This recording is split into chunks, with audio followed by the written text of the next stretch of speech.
Hello class, it's Mr. Callahan here again, and today we will be dealing with some basic terminology dealing with math.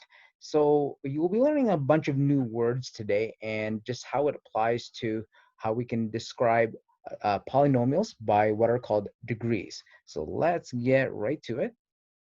So when we're communicating with algebra, again, we're just basically going through the language behind what we'll be encountering in this course here.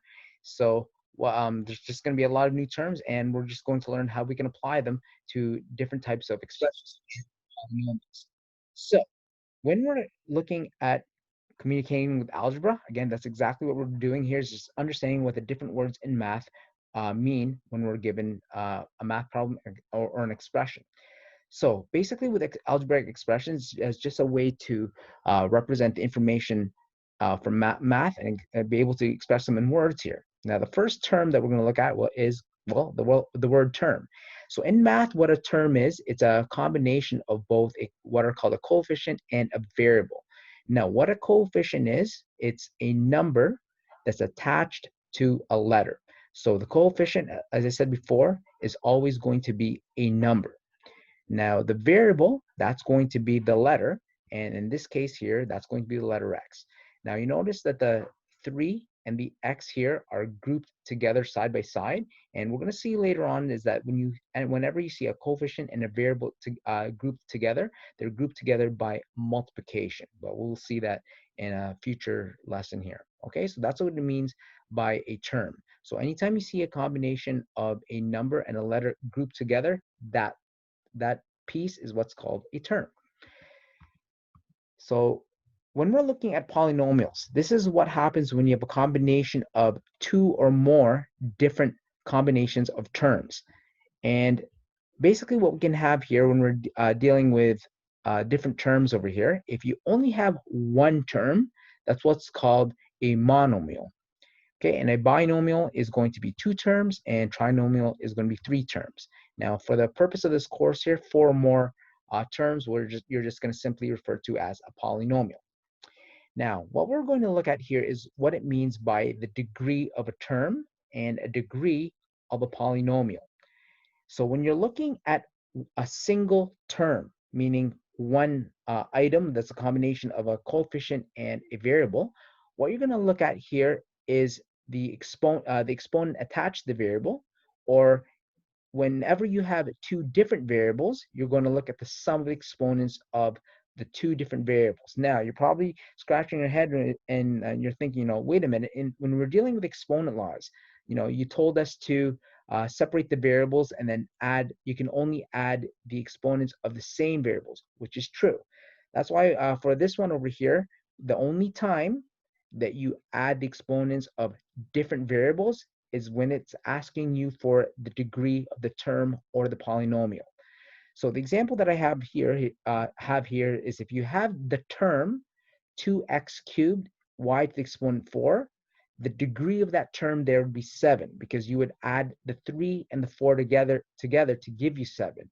So I repeat, the only time that you add the exponents of different variables is when you're asked to find the degree. Okay, so that's the degree of a term.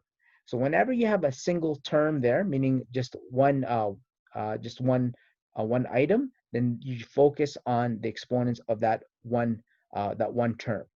Now, whenever it asks you for the degree of a polynomial, now again, what a polynomial is, it's a combination of two or more different terms. So if you take a look at the example I have here, we have an example here of three different terms, because you notice we have a term with an x cubed, okay, a term with an x squared, and term with just an x. Now, what you have to understand about variables is that when you have variables with different exponents, each one there is a different term. Okay, in the next lesson here, you're going to see that if you have variables that have the same exponent, you can actually group them together. But let's not worry about that for this lesson. So since we have a term that is an x cubed, an x squared, and x, what we have there are three different terms. Now, this is where going back to the degree of a term, there's an additional step.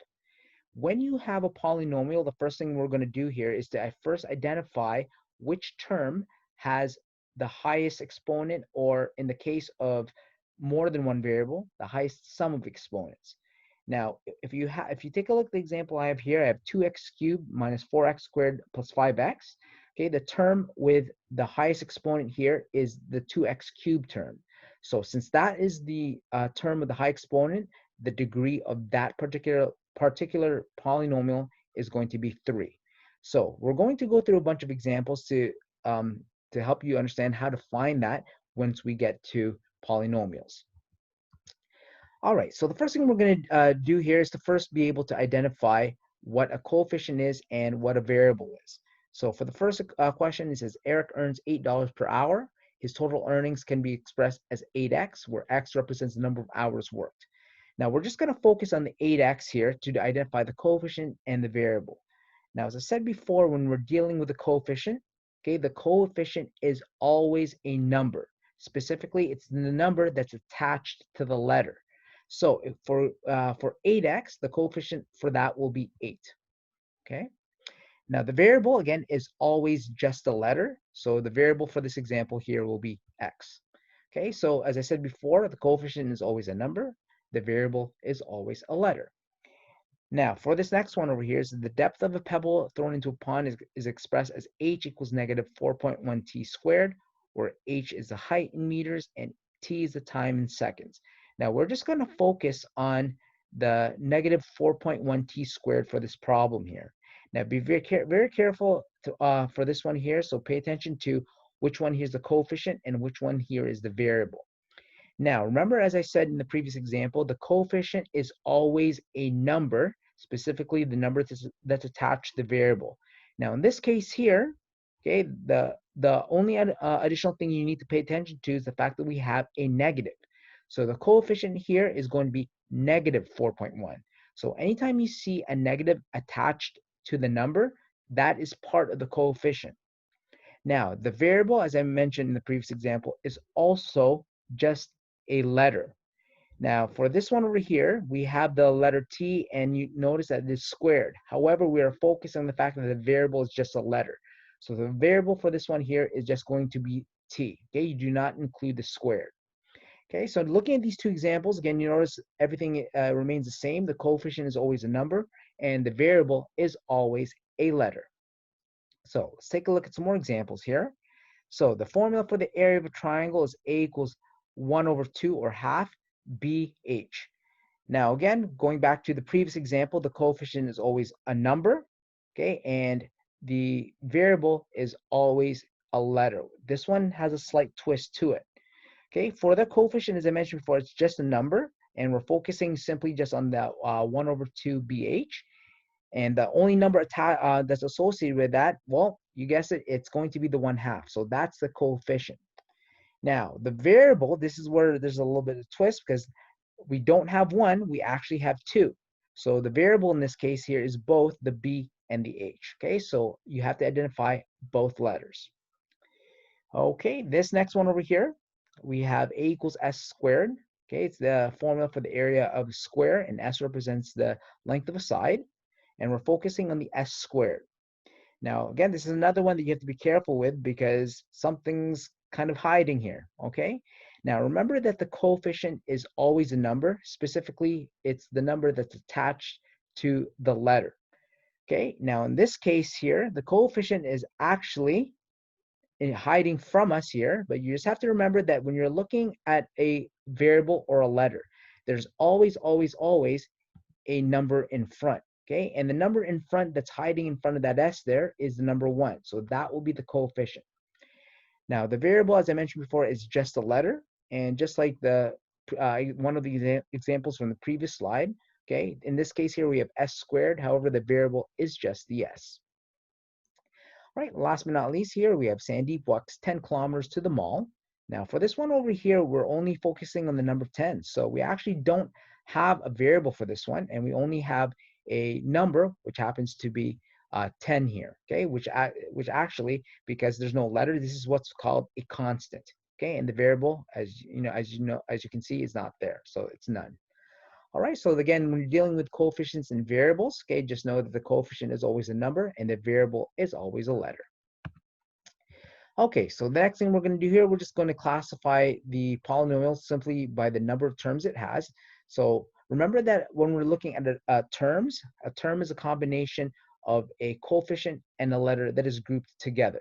Now, in this case over here, when we're looking at counting the counting terms, we're looking at the number of different parts that make up the polynomial.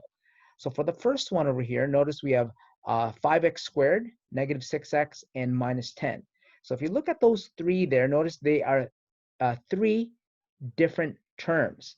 Okay, so what we have here, well, number of terms, that's going to be 3. So anytime you have 3 terms, that's going to be a trinomial.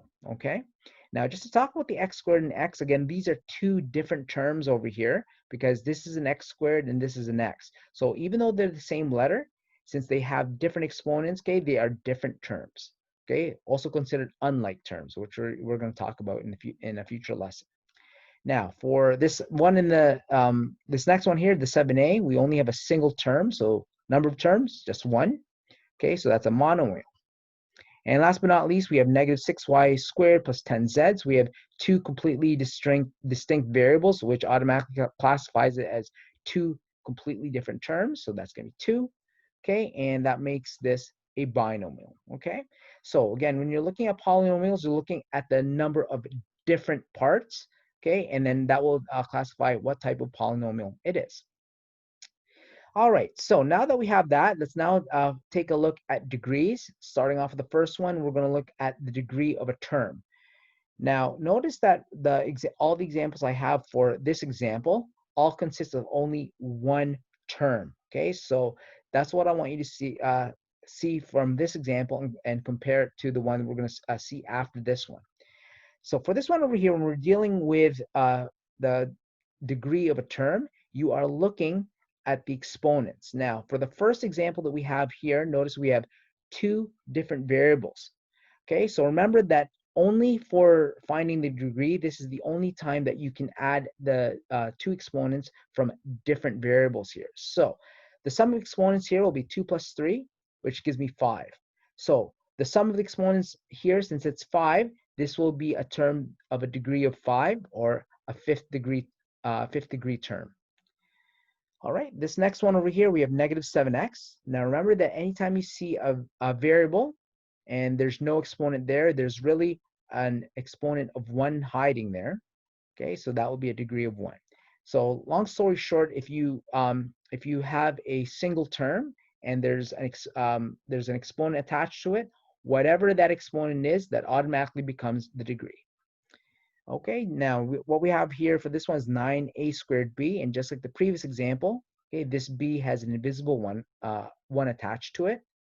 So for the sum of exponents for this one, we're going to add the 2 and the 1 together, which gives me 3. So 9a squared b will be a degree of 3.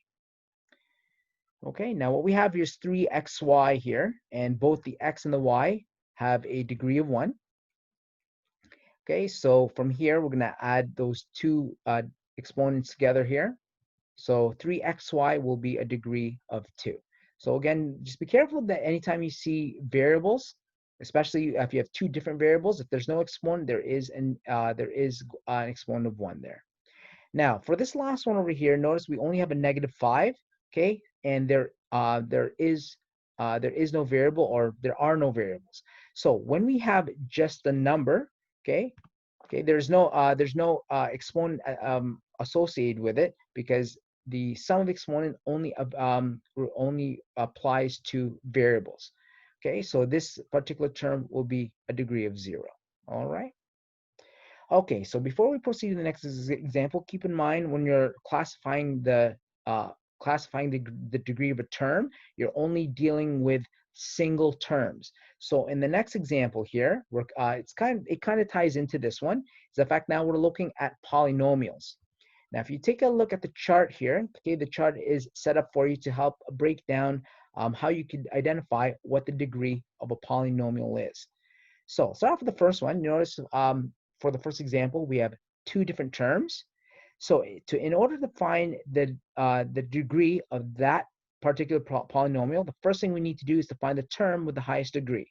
So if you look at the x and the 7 separately here, remember that since 7 is just a number, okay, that one there has a degree of 0. So the x here is what we're going to focus on. So the term with the highest degree here is the x. Now recall that anytime you see a variable with no exponent, okay, there's really an invisible 1 there. So x minus 7, the degree of that polynomial will be 1 because what we have there is just a single variable with an exponent of 1. So again, it's going to be degree of polynomial. Sorry, the degree of that polynomial will be 1, or a polynomial of the first degree. All right, let's take it up a notch here. We have 5x cubed minus 7x plus 10. Okay, so I notice we have 3 different terms. We have an x cubed, an x, and just a number. Now, for this one over here, what we want to do here is to pick which term has the highest exponent or highest sum of exponents. Now, since we're dealing with only a single term, okay, we're just going to look at the term with the highest exponent, which in this case here is 5x cubed. Now, remember that once you identify the term with the highest degree, okay, in this case here, that 3, which is the exponent that's attached to the x, that's going to be the degree of the term. So this will be a third degree polynomial. All right, now this next one here is very similar to the previous one. In this case here, we have an x squared term, an x term, and a 1. Okay, so the term with the highest degree here, that's going to be the negative 3x squared term. So the degree of that term there is going to be 2. And what we have there will be a second degree polynomial. All right, saving the hardest one for the last one here. We have 2 distinct terms. However, we do have the 2 terms, and both terms happen to have 2 different variables or letters. Now remember, for this one over here, you want to look at each term separately. And since they have different variables, okay, we have to add the exponents of the different variables together. However, we treat the terms separately. So if you look at the 2 terms here, we have 6x exponent 5, y to exponent 2 for the first term, and the second term here we have x3 and y raised to the exponent 1. So looking at those 2 terms separately, okay, you want to find the sum of the exponents of each term, but you have to treat them separately. So let's start off with x cubed y to the exponent 1 here. So for the first one there, if you look at the x cubed y to the exponent 1, well, 3 plus 1 gives me 4, okay? So that's going to be the sum of the exponents for the x cubed y. If you look at the first term, what we have there is x to the exponent 5 and y to the exponent 2. So when you add the 5 and the 2 together, you notice that that gives me 7. So between the 2 terms here, the 6x5y squared term, that's going to be the term with the highest degree. And the reason for that there is because when we add the 5 and 2 together, that's going to give us 7. So that's going to be a polynomial of the 7th degree there. Okay, so you might want to just take a look at the example and go over that example in particular, because again, this is dealing with 2 different terms, which also happen to have 2 different variables. So anytime you have 2 different variables, you always add the exponents within the same term, okay, of the 2 different variables there. All right.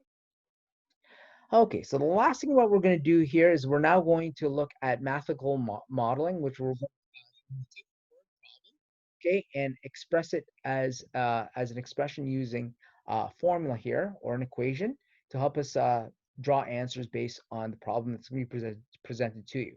So it says here, Pedro teaches breakdancing lessons during the summer at the local community center.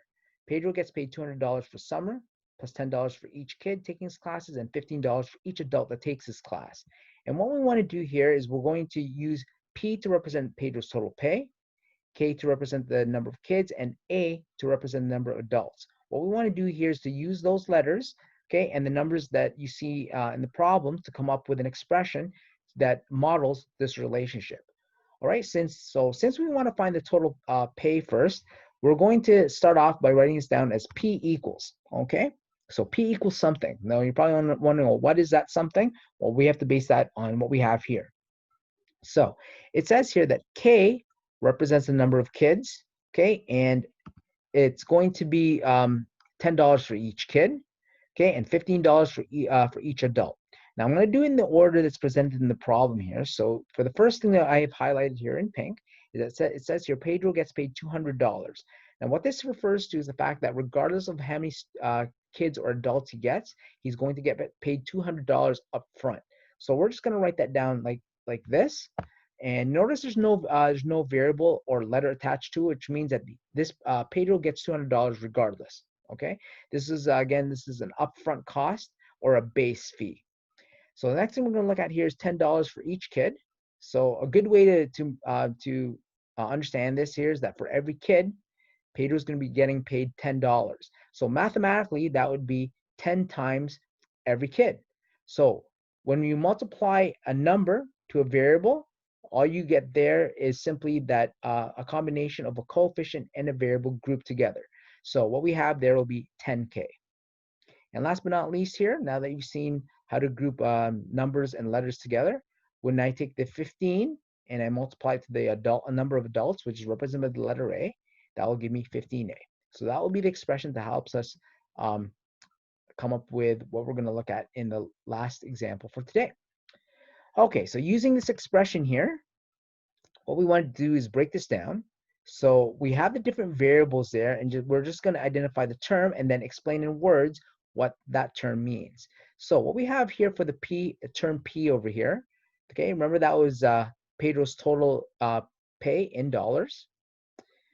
The K term here, once we came up with the fact that Pedro gets paid $10 for each kid, okay, that's how you explain it in words. There's a Pedro earns $10 per kid, okay, or per child. Okay, feel free to write it in your own words if you want.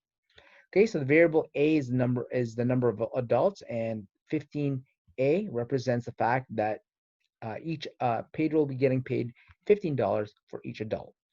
Now, for the last term there, as I mentioned before, that's going to be the 200. Okay, and that was called the base fee. So even if no students show up, okay, Pedro still gets paid $200. So again, that's just for you to understand what the different letters and the different terms mean in the expression. So let's now apply it with some numbers here. Now for this one over here, I just want you to take out your calculator and just again, just to show you how efficient a calculator can be when you input it based on how the expression will be shown in the screen here. So it says here, if Pedro taught 10 kids and 5 adults, how much did Pedro earn in the summer? Now, anytime you're dealing with a word problem, the first thing you need to do, again, since we now have an expression, is to write down the expression first, okay?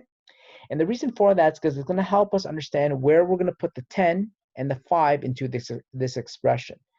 Now, remember that K represents the number of kids, and then A represents the number of adults. So what we're going to do here is we're now going to substitute or replace K with 10 and then 5 into the A.